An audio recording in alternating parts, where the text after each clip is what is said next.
సంస్కారం ముందు పూర్వజన్మ సంస్కారం.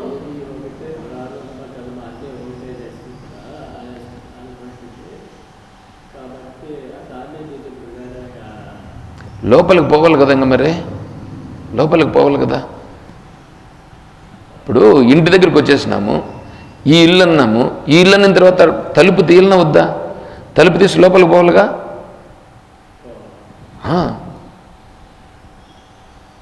అట్లాగే ఇప్పుడేంటి, శరీరం ఉంది. శరీరం అంటే ఏంటి అర్థం? ప్రారబ్ధ కర్మ. అవునా? ప్రారబ్ధ కర్మ. నువ్వు ఫిక్స్డ్ డిపాజిట్ వేసావండి. ఫిక్స్డ్ డిపాజిట్ వేస్తే నీకు మంత్లీ ఇన్కమ్ స్కీమ్ ఒకటి ఉంటుంది. మంత్లీ ఇన్కమ్ స్కీమ్ ఉన్నప్పుడు నెలకు ఏమైపోతుంది? అది నెల అయ్యే లోపల వడ్డీ పడిపోతుందా పడిపోదా?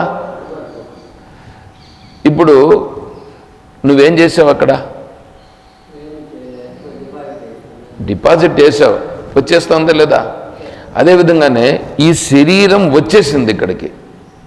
ఈ శరీరం వచ్చేసింది అంటే ఈ శరీరానికి ఏమేమి జరగాలనున్నాయో, ఈ శరీరానికి ఏమేమి జరగాలనున్నాయో అవన్నీ జరుగుతాయి. నువ్వు సైలెంట్గా ఉన్నా జరుగుతాయి, నువ్వు సైలెంట్గా లేకపోయినా జరుగుతాయి.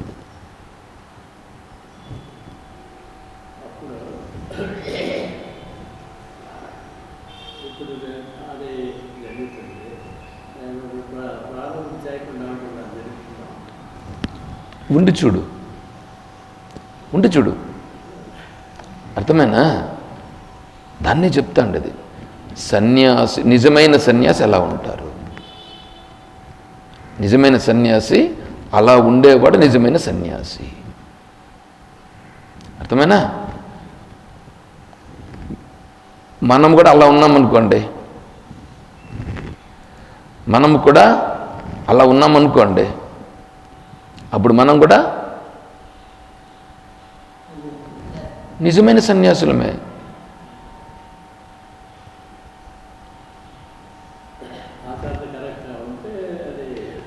ఆచరణ ఏంది? ఇదే కదా ఆచరణ. అంతే.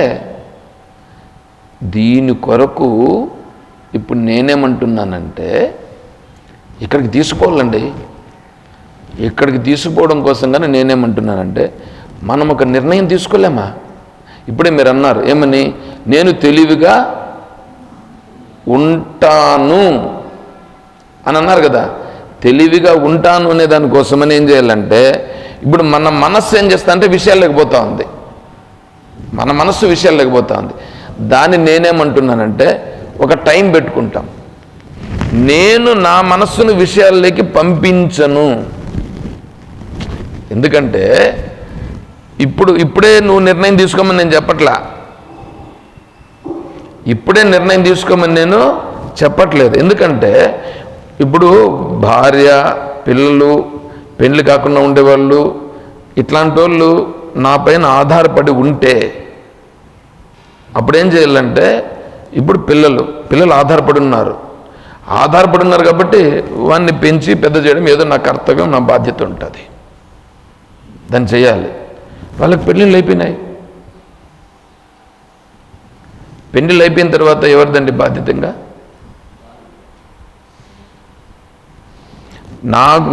నాకు చిరాకు తెప్పించకండి. అర్థమవుతుందా?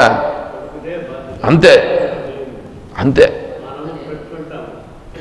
అదే పెళ్ళి అయిపోయింది. పెళ్ళి అయిపోయిన తర్వాత వాడిది బాధ్యత. అవునా? వాడిది బాధ్యత అయిన తర్వాత ఇప్పుడు మనం ఏం చేస్తున్నాం? మీరు ఆలోచన చేయండి, ఆలోచించండి బుద్ధితో. ఇప్పుడు దానిని గురించి నేను ఎంత పట్టించుకోవాలి, నేను ఎంత పట్టించుకోవాలనో అంతే పట్టించుకుంటున్నానా లేదా ఎక్కువ పట్టించుకుంటున్నానా? చూడండి.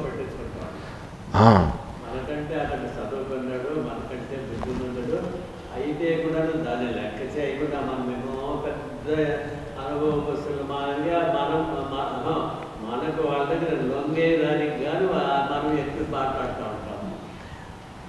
దాన్ని ఇప్పుడు మనం ఏం చేయమంటున్నామంటే ఆలోచన చెయ్యి. దీన్ని క్రమంగా ఇప్పుడు నేనేం చేయాలి, అక్కడి నుంచి కొద్దిగా చిన్నగా నేను ఫస్ట్ ఇక్కడికి వచ్చినప్పుడు ఒక మాట చెప్తే ఆయన సోముస్వామి కూడా మళ్ళా అన్నారు. సోముస్వామి మళ్ళీ అన్నారు, ఏమన్నారంటే పరికి కంప అని చెప్పినాను, గుర్తుందా? పరికంప పట్టుకున్నదే. ఆ పరికంపని ఏం చేయాలి మనం? నిదానంగా ఒకటొకటే తీయాలి అని చెప్పినాను కదా. పరికి కంప పట్టుకున్నది, ఈ సంసారం అనే పరికి కంప పట్టుకున్నది. ఆ సంసారం అనే పరికి కొంపలో నుంచి చిన్నగా మనం బయటపడాలి అని చెప్తే సోముస్వామి వచ్చి మళ్ళీ చెప్పారు, పరికంపని సంసారాన్ని ఎట్లా పోల్చారు స్వామి అని అన్నారు.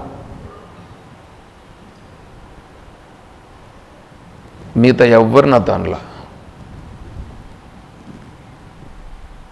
తర్వాత వచ్చి అన్నారు వారు. సరే, ఇప్పుడు నేను మళ్ళీ మీకు చెప్తా ఉన్నా, ఇప్పుడు ఇవన్నీ మనము పరికి కంపల్లాగా పట్టుకున్నామా లేదా? దాన్ని ఏం చేయాలి? మనం ఒక నిర్ణయం తీసుకొని ఒక్కొక్క ముల్లే నేను అక్కడి నుంచి చిన్నగా వెనుదిరుగుతాను.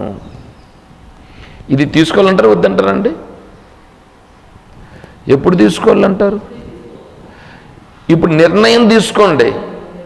ఇప్పుడు నిర్ణయం తీసుకొని నేను పలానా సమయము నుంచి నేను ఇట్లా అవుతాను, ఒక్కొక్క విషయం నుంచి వెనుకకు మరలుట. అర్థమవుతుందా? ఈరోజే మరలేను అనుకోండి, చాలా మంచిది, సంతోషం. ఈరోజే మరలేదానికి కుదరదు, ఎవరికి కూడా కానీ కుదరదు. కాబట్టి ఒక డేట్ పెట్టుకో. నాకు అమ్మగారు వచ్చారు, చంద్రశేఖర స్వామి వచ్చారు, ఇద్దరు చెప్పారు. ఏం చెప్పారంటే, అమ్మగారు ఏమన్నారంటే, సుగుణమ్మ గారు, నేను ఈ క్షణం నుంచి కూడా నేను అన్నీ కూడా విడిచిపెట్టేస్తున్నాను స్వామి, నాకేం అవసరం లేదు, వాటితో అంత అవసరం నాకు లేదు, నేను ఈ విషయంలో ఖచ్చితంగా ఉంటాను అనేటట్లుగా అమ్మగారు చెప్పారు. చంద్రశేఖర స్వామి గారు ఏమన్నారంటే, స్వామి నాకు కొంచెం టైం ఉంది. ఆ టైం ఏంటంటే, నేను 3 నెలలు చెప్పా, 6 నెలలు అన్నా. చంద్రశేఖర స్వామి ఏమన్నారంటే, నేను గీతా జయంతి నుంచి నేను ఈ సంకల్పం తీసుకుంటా కరెక్ట్గా. గీతా జయంతి ఎప్పుడు?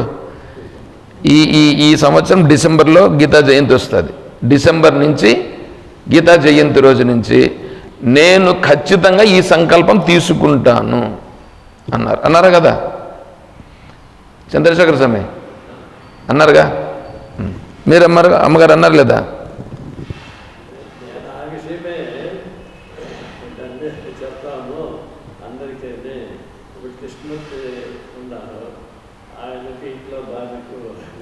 ఉండని నేను దాని గురించి ఇప్పుడు డిస్కషన్స్. అందువల్ల అందరికీ గీతా జయంతి వరకు మీ దగ్గర పర్మిషన్ తీసుకోవాలంటే అనుకున్నాను. చెప్తారు, సరే అబ్బాయిని అట్లా అనుకున్నాను. నేనేమంటున్నానంటే, నేను గీతా జయంతిని కూడా నేను చెప్పట్లేదు, మీరే ఏదో ఒక నిర్ణయం మీరు తీసుకోండి. గీతా జయంతిని కాదు, ఆ తర్వాత అయినా సరే దానిని నేను ఆ రోజుకి ఏమవుతుందంటే, ఆ రోజు నుంచి నేను పట్టించుకోవడం మానుతాను. ఇక్కడ ఉన్నటువంటిది ఒకటి ఉందండి, ఇక్కడ వచ్చేటువంటి ఒక చాలా ఇబ్బంది కలిగించేటువంటి అంశం ఒకటి మీకు చెప్తాను.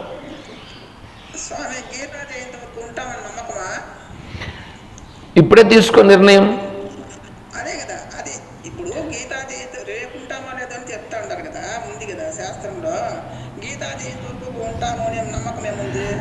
ఇప్పుడు అలా తీసుకునే వాళ్ళు ఇప్పుడే తీసుకోవచ్చు, అలా తీసుకునేదానికి లేని వాళ్ళు కనీసం గీతా జయంతి సమయమైనా తీసుకోండి అని చెప్తున్నా నేను ఇక్కడ.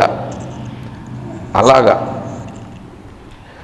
ఇప్పుడు నేనేమంటున్నానంటే ఇంకొక విషయం ఏంటంటే, మీరు ఇంకొక విషయం బాగా వినండి, ఇక్కడ బాగా వినాల్సిన అంశం.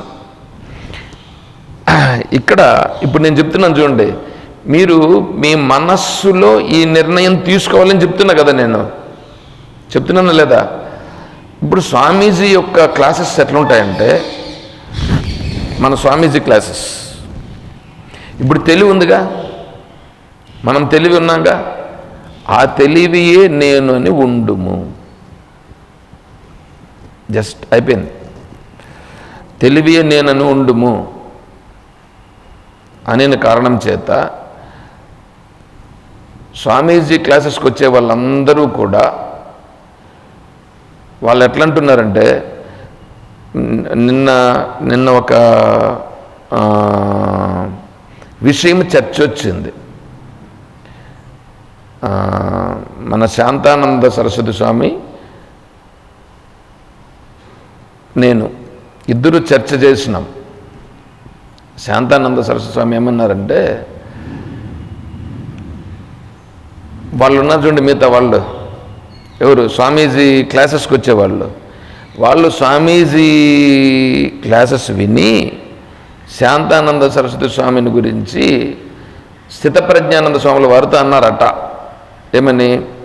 మీ అందరికీ కాషాయ వస్త్రాలు స్వామి ఇచ్చారు, మేము కాషాయ వస్త్రాలు వేసుకోలేదు, అంటే మీరు సన్యాసులు, మేము ఈ వస్త్రాలు వేసుకొని ఉంటే సన్యాసులము అని అన్నారట. ఏమండి? బాగానే ఉంది, బాగానే ఉంది, నేను కాదని నేను చెప్పట్లేదు. అలా ఉన్నారా?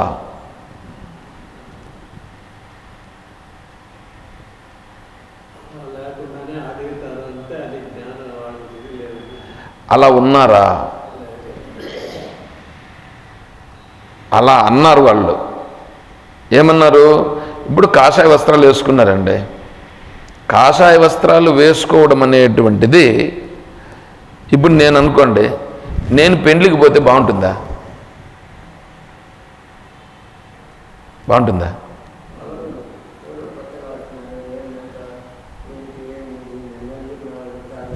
ఎవరు పెండ్లికి కాదు,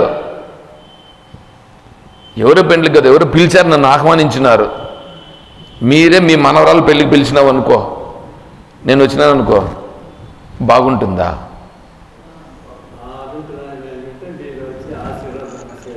చేయకూడదు, చేయకూడదు. మీరు అడుగుతారు, మీరు అడిగినప్పటికీ నేను నిజమైన సన్యాసినైతే, నేను నిజమైన సన్యాసి అయితే ఏం చెప్పాలి తెలుసా?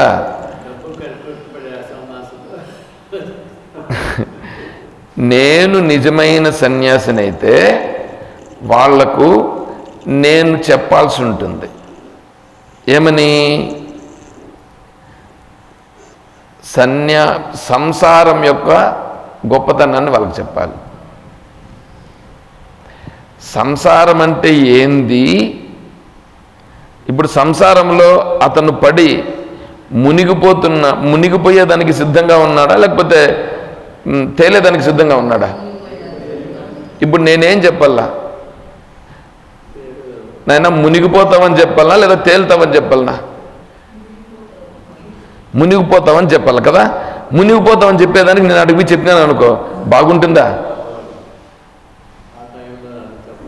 చెప్పకూడదు. కాబట్టి సన్యాసి అక్కడికి పోకూడదు. ఆశీర్వాదం తీసుకుంటే అప్పుడు చెప్పాల్సింది ఏముంటుంది తెలుసా? నీ ధర్మం ఏమిటి, నీ ధర్మం ఏమిటి, భార్య ధర్మం ఏమిటి, భర్త ధర్మం ఏమిటి.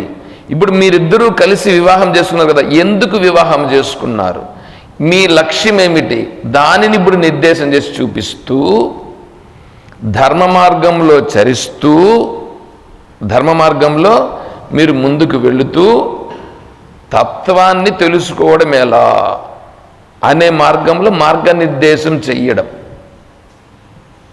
అర్థమవుతుందా? ఇది చెయ్యాలి, ఇది చెయ్యాలి. అలా చేయకుండా నేను చూసిన సన్యాసులు అయితే ఎవరు అలా చేయట్లే. నేను మీ కొడుకు పెళ్ళికి అనుకుంటా, వాళ్ళ కొడుకు పెళ్ళికి వెళ్ళినప్పుడు నేను ఒక లెటర్ ఇచ్చా వారికి, లెటర్ ఒకటి ఇచ్చా, అప్పుడే ఇచ్చిన నేను. ఆ లెటర్లో ఈ అబ్బాయిగా ఉండేవాడు ఏం చేయాలి, ఆ అమ్మాయిగా ఉండేది ఏం చేయాలి, వీళ్ళిద్దరూ కలిసి ముందుకు ఎలా వెళ్ళాలి అనేదాన్ని నేను ఆ రోజే వాళ్లకు ఇచ్చాను. నేను అప్పుడు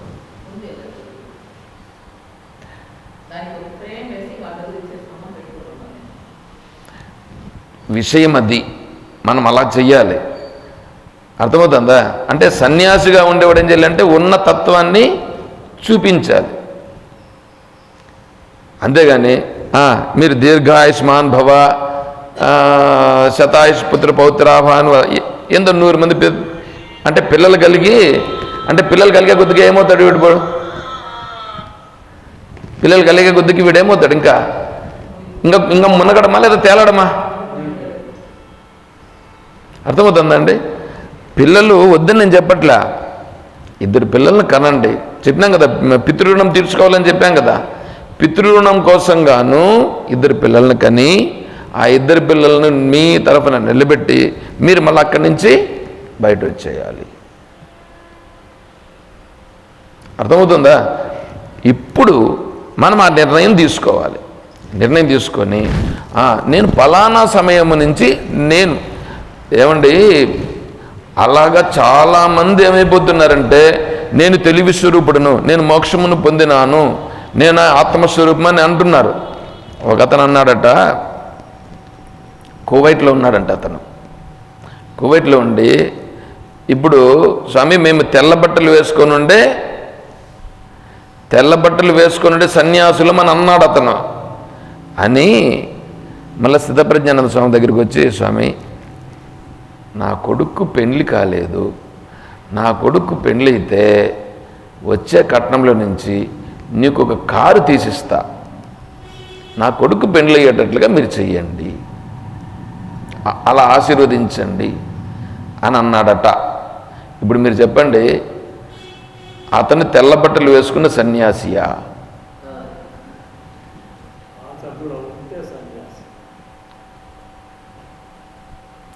శ్రీకృష్ణ పరమాత్మ తెల్ల బట్టలు వేసుకున్న సన్యాసి. శ్రీకృష్ణ పరమాత్మ తెల్ల బట్టలు వేసుకున్న సన్యాసి. అర్థమవుతుందండి? నేనేమంటున్నానంటే అది అందరికీ కుదిరే పని కాదు, అది అందరికీ కుదిరే పని కాదు. మనం ఏం చేయాలి? శ్రీకృష్ణ పరమాత్మ అంటే ఈశ్వరాంశ సంభూతం, ఈశ్వరుడు. అంటే ఈ జగత్తులో ధర్మ అధర్మ స్వరూపానికి సంబంధించి దాన్ని బ్యాలెన్స్ చేయడానికి కోసంగాను వచ్చిన మహానుభావుడు. కాబట్టి వారు అలా ఉంటారు. ఇప్పుడు మనం అలా ఉండాలంటే మన ప్రయత్నంతో మనం ఏం చేయాలి? ఇప్పుడు మన మనస్సును మనం మార్చుకోవాలి. మన మనస్సును మనం మార్చుకోవాలా, లేకపోతే దేవుడు మారుస్తాడా? దేవుడు నువ్వేమడితే అది ఇచ్చేవాడే. స్వామి నేను మనసు మార్చుకోవాలనుకుంటాను, వెరీ గుడ్, నీకు కావాల్సిన సామర్థ్యాన్ని నీకు నేను ఇస్తాను. అర్థమవుతుందా? లేదు స్వామి నేను ఇట్లే ఉంటాను, వెరీ గుడ్, దీన్ని కూడా భగవంతుడు ఏమి వద్దండు. అంటే ఇప్పుడు చూడండి, ఇప్పుడు నువ్వు తీసుకునే నిర్ణయం ఏమవుతుందంటే ఇప్పటికిప్పుడు దాని ప్రభావం రాదు, కానీ దీని ప్రభావం ఏమవుతుందంటే నీ మనస్సు ఎటువైపు తిరుగుతుంది? ఇప్పుడు చైతన్యం వైపు, తెలివి వైపు తిరుగుతుందిగా. అంటే నీ మనస్సు తెలివి వైపు తిరుగుతూ ఉందనంటే నువ్వు ఇప్పుడు సంకల్పం చేయడంలో ఏం చేస్తున్నావు? తగ్గిస్తున్నావు కదా. అంటే ఏంటంటే ఇప్పుడు నీకు మనస్సులో ఇప్పుడు నీకు వస్తున్న చూడు విషయాలు, బాగా ఆలోచన చేయండి. నీకు మనస్సులో విషయాలు వస్తున్నాయిగా, ఈ విషయాలు వస్తున్నాయంటే ఇవి ఎప్పుడో వస్తున్నాయి, ఎప్పుడో మనం చేసిండేటివి కదా వస్తున్నాయి. ఏమంటే నేను చిన్నప్పటి నుంచి ఏం అనుకోలేదండి, అవన్నీ కూడా వస్తున్నాయి. ఇప్పుడు చేయలా, ఇంతకు ముందు జన్మలో చేసావు, ఇంతకు ముందు జన్మలో చేసావు, అంతకుముందు జన్మలో చేసావు, ఏ జన్మలో చేసావో తెలియదు, అవి వస్తున్నాయి. అవి నీ మనస్సులో ఉండేటివి వస్తున్నాయి, కానీ నీ మనసులో లేనివి ఏది రాదు. అర్థమవుతుందా? ఇప్పుడు చేసే సంకల్పం ఏమవుతుంది, అది వెనకాల పోయి నిలబడి అది ఉంటుంది, క్యూలో ఉంటుంది ఎప్పుడో వచ్చేదానికి. ఇప్పుడు సపోజ్ ఒక 10 సంకల్పాలు ఉన్నాయండి, 10 సంకల్పాలు ఉన్నాయి ఇక్కడ, లేదా 100 సంకల్పాలు ఉన్నాయి. ఆల్రెడీ మన మనసులో వచ్చేటి 100 సంకల్పాలు ఉన్నాయి.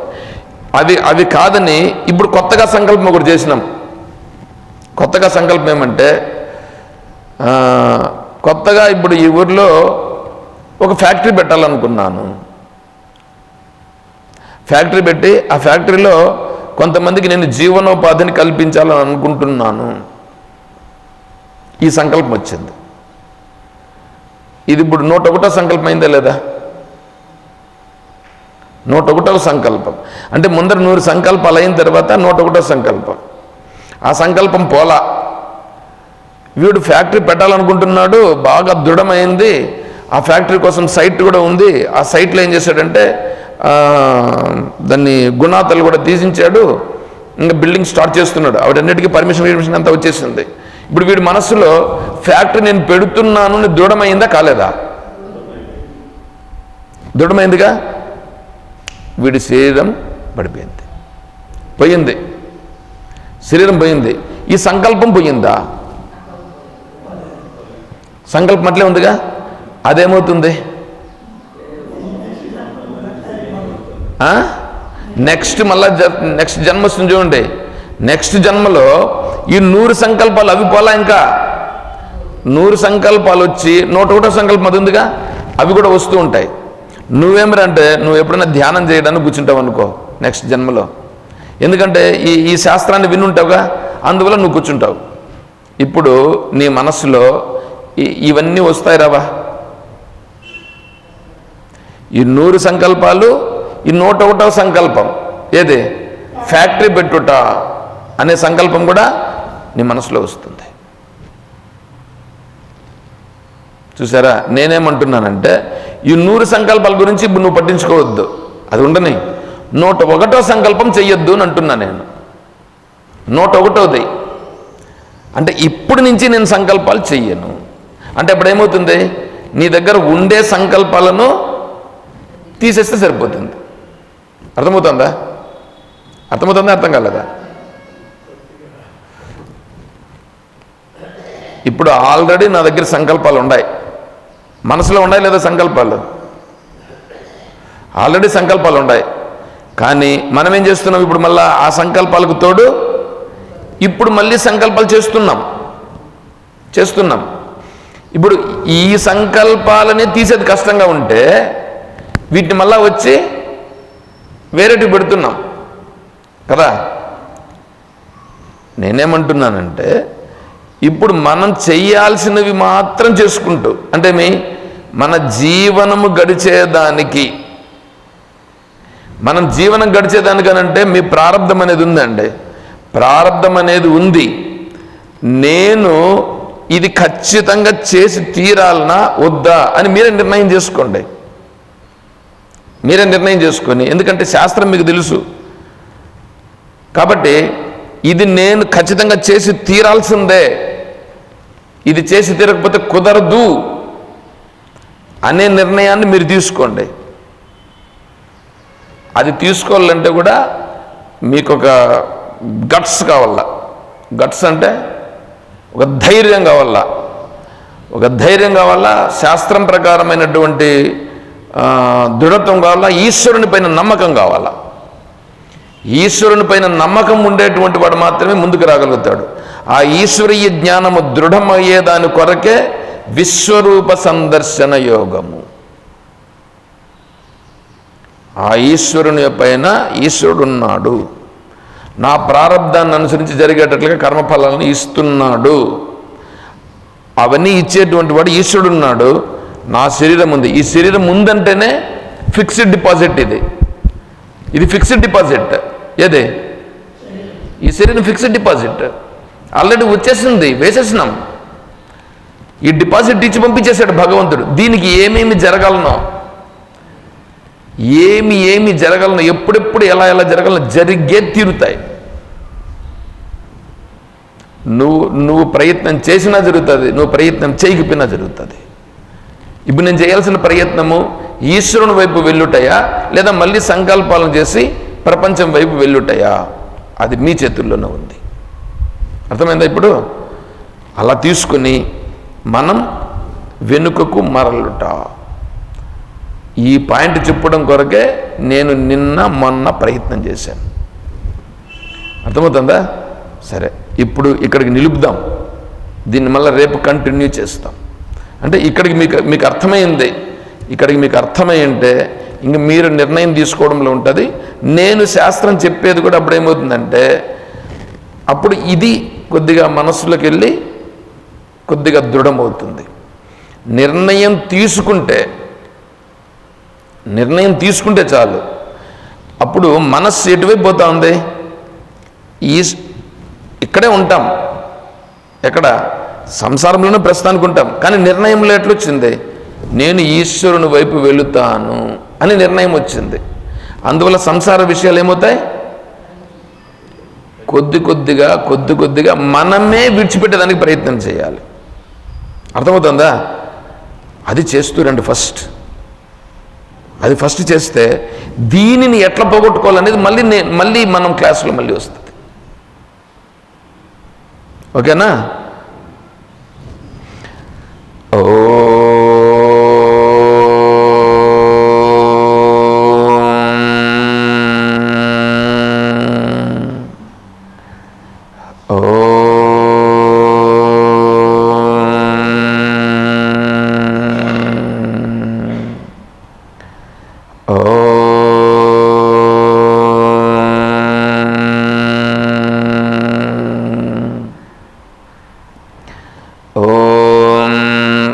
असतो मा सद्गमय ॐ तमसो मा ज्योतिर्गमय ॐ मृत्योर्मा अमृतं गमय ॐ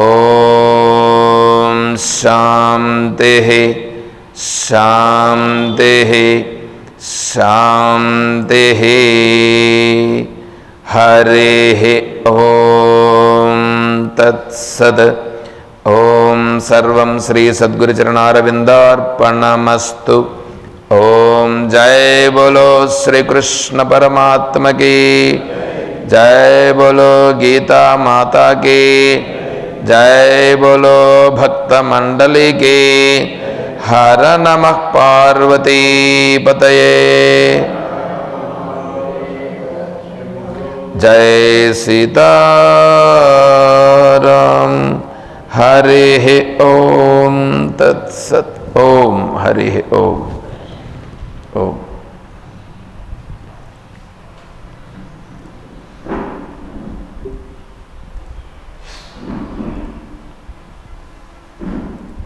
దీన్ని ఆఫ్ చేయప్పా.